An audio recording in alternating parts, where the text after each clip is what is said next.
छठी विषय गणित। अभी तक जो पढ़े हो उसका पुनरावर्तन करने जाओगे। क्या क्या पढ़े हो उसको जो है ध्यान से देखोगे। पहली बात, इसे क्या कहते हैं?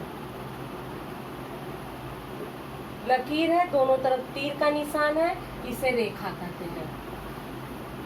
आगे चल के जो है आप लोगों को एक काम में आने वाला है। ये भी लकीर है लेकिन तीर का निशान नहीं है, यहाँ पे बिंदु है, इसे क्या कहेंगे? रेखाखंड।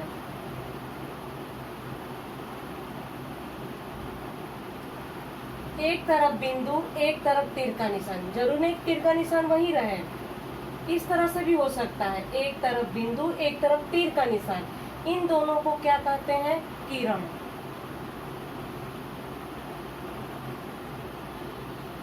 जैसे प्रतल की तरह बनाया गया है, कोई भी चित्र है, जैसे ब्लैक बोर्ड पूरा प्रतल है, ये वाला जो है चतुर्भुज न बोल के इसे प्रतल बोलोगे।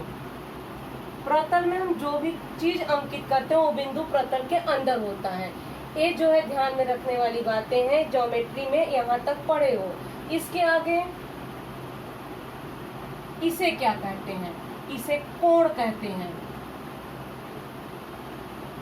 कोण की परिभाषा पहले पढ़ चुके हो। ये शीर्ष बिंदु है, इसकी कितनी भुजाएं होती है? दो भुजाएं। ये है शीर्ष बिंदु, नाम दोगे ए बी सी।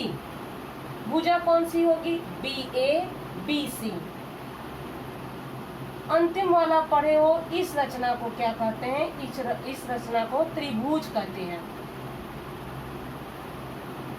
कंफ्यूज नहीं होगे, नाम थोड़ा अलग दे रहे हैं, पी क्यू आर।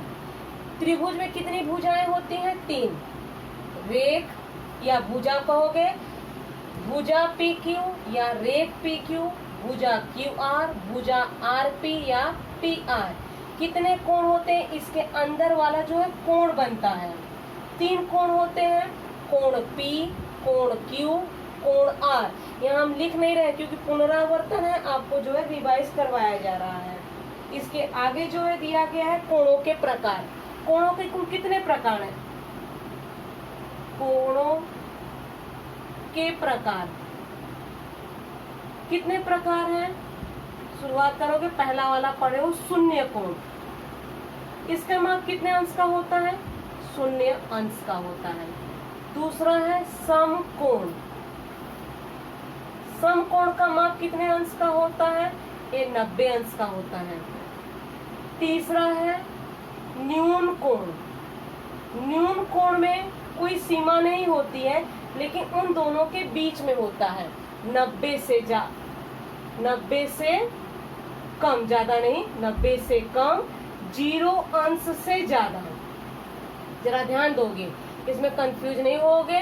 न्यून कोण मतलब छोटा है, 90 से कम, 0 से ज्यादा। अब आ जाओगे अधिक कोण। अधिक कोण जो है न्यून कोण का ठीक उल्टा है। अधिक कोण में है 90 अंश से ज्यादा, 180 अंश से कम। पांचवा होगा सरल कोण। इसे जो है रैखिक युगल कोण भी कहते हैं।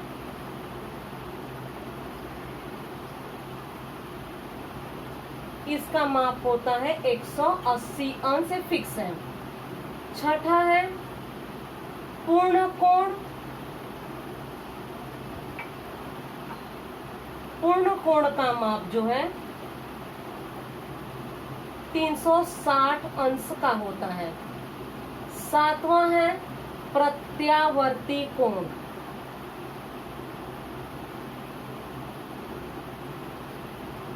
इसका माप जो है 180 अंश से ज्यादा, 360 अंश से कम। जरा ध्यान दोगे, ये कोणों के प्रकार है, इनको जो है विशेष ध्यान दोगे। कभी कभी हम कोण बनाते हैं, पूछते हैं कौन सा कोण है, लेकिन इसमें तीर का निशान नहीं है तो हम कहेंगे न्यून कोण है। अगर हम इसको ऐसे इस तरह से घुमा दें, मतलब आपको तीर का निशान बता दिया गया है, ये बाहर वाला कोण कौन सा होगा, तो ये प्रत्यावर्ती कोण है। और यही कोण को अगर हम इस तरह से बनाए हैं, अंदर की तरफ दर्शाया गया है, तुम्हें बताना है पहचान के कोणों के नाम बताओ, तो ये होगा न्यून कोण। अब इसके बाद चिन्हों के बारे में, चिन्हों में आपको पहले ही बताया गया था, ये पुनरावर्तन है, जरा ध्यान दोगे। 3 धन 5 सिंपल है, जोड़ है, 5 और 3 जोड़ोगे 8 होगा।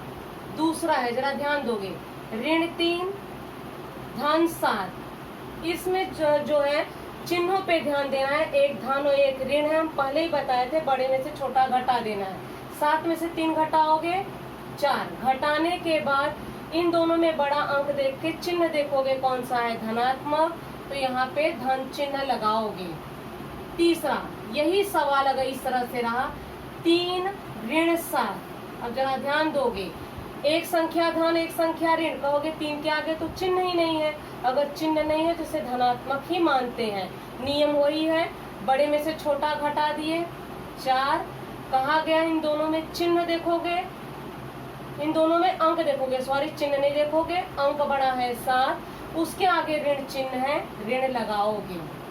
चौथा वाला सवाल, दोनों ऋणात्मक है, ऋण 2 ऋण 5, जरा ध्यान दोगे, दोनों ऋणात्मक है, आगे ऋण चिन्ह लगा के अंकों को जोड़ देना है, 5 और 2 कितने हुए 7। अब इसके बाद आ जाओगे गुणा में, गुणा में आपको क्या बताया गया है, 3 गुणे ऋण 5, गुणा में छोटा बड़ा अंक नहीं देखते हैं, एक संख्या धन एक संख्या ऋण रहे, ऋण लगा दो, अंकों का गुणा कर दोगे, 3 5 15 या 5 15। दूसरा है जैसे ऋण 7 गुणे ऋण 3, कभी कभी गलती से ऋण 10 लिख देते हो, लेकिन गुणा है, जरा ध्यान दोगे, दोनों ऋणात्मक है, ऋण और ऋण मिलके धन हो जाता है गुणा में, 7 21। तीसरा वाला सवाल, 7 गुणे 9, कोई चिन्ह नहीं है, गुणा करना है, 7 9 63, दोनों धनात्मक अंक है, धन लगाओगे चलेगा, नहीं भी लगाओगे धनात्मक मान लिया जाएगा। ऋण 10 गुणे 0, कोई भी अंक रहे चाहे धनात्मक या ऋणात्मक, 0 में अंक गुणा में करोगे तो 0 ही प्राप्त होगा। इसके आगे एक और है, जैसे दो चिन्ह आपस में टकराए तो कंफ्यूज नहीं होगे, चिन्हों का हम बताए हैं, धन फिर कोष्टक में धन करके 3 दिया गया है, इसको हल करना है। अब कहोगे कंफ्यूजन यहाँ पे है, कोई कंफ्यूज नहीं है, यहाँ देखोगे दो चिन्ह आपस में टकरा रहे हैं, तो पहला अंक है 3, धन और धन तो धन ही होगा, कोष्टक में लिखा गया है 3, यहाँ पे कोष्टक हट जाएगा क्योंकि धन का धन में गुणा कर चुके हो, 3 धन 3 6 हुआ, 3 और 3 3 3 9 नहीं करोगे क्योंकि यहाँ जोड़ है। अब उसी के नीचे दूसरा वाला वही वाला सवाल है, जैसे 3 धन कोष्टक में ऋण 7 है, अब इसको कैसे करोगे, यहाँ पे ध्यान दोगे, जल्दबाजी बिल्कुल नहीं करना है, कोष्टक के बाहर जो है धन है, अंदर ऋणात्मक चिन्ह है, पहला अंक देखोगे 3 लिखोगे। अब आगे हल करने जा रहे हो, ये दो चिन्ह आपस में टकरा रहे हैं, परीक्षा में इस तरह से तीर का निशान नहीं लगाओगे, ये हम समझा रहे हैं इसलिए तीर का निशान लगाएं। धन और ऋण मिलके क्या हो जाएगा, ऋण, कोष्टक में क्या दिया गया है 7, यहाँ 7 लिखोगे, यहाँ कोष्टक हट जाता है, एक संख्या धन और एक संख्या ऋण रहे, वही नियम अपनाओगे, घटाओगे, घटा दिए 4, इन दोनों में बड़ा अंक है 7, उसके आगे ऋण चिन्ह है तो हम ऋण लगा देंगे। तीसरा वाला सवाल, ऋण 10 ऋण 11, अब इसको कैसे हल करोगे, विधि वही है, बराबर पहला अंक ऋण 10 है, जरा ध्यान दोगे, ऋण हटाओगे नहीं, ऋण 10 लिखोगे। अब यहाँ पे देखोगे ऋण और ऋण चिन्हों का गुणा करोगे, ऋण और ऋण क्या हो गया, धन 10, अब वही नियम आज यहाँ 11 है, सॉरी 10 नहीं है, लिखोगे 11, एक संख्या धन और एक संख्या ऋण है तो क्या करोगे, घटाएंगे, घटाने के बाद कौन सा अंक बड़ा है 11, उसके आगे धन चिन्ह है तो धन लगाओगे। चौथा वाला सवाल, कभी कभी इस तरह से रहते हैं, 3 धन ऋण 3, तीन और तीन गलती से जोड़ देते हो, चिन्हों पे ध्यान बिल्कुल नहीं देते हो, तो 3 लिखोगे। अब यहाँ देखोगे धन और ऋण है, धन और ऋण मिलके क्या हो जाता है, ऋण। यहाँ 3 है तो 3 लिखोगे, 3 में से 3 घटाओगे क्या होगा, 0, न कि ये 6 होगा आपका।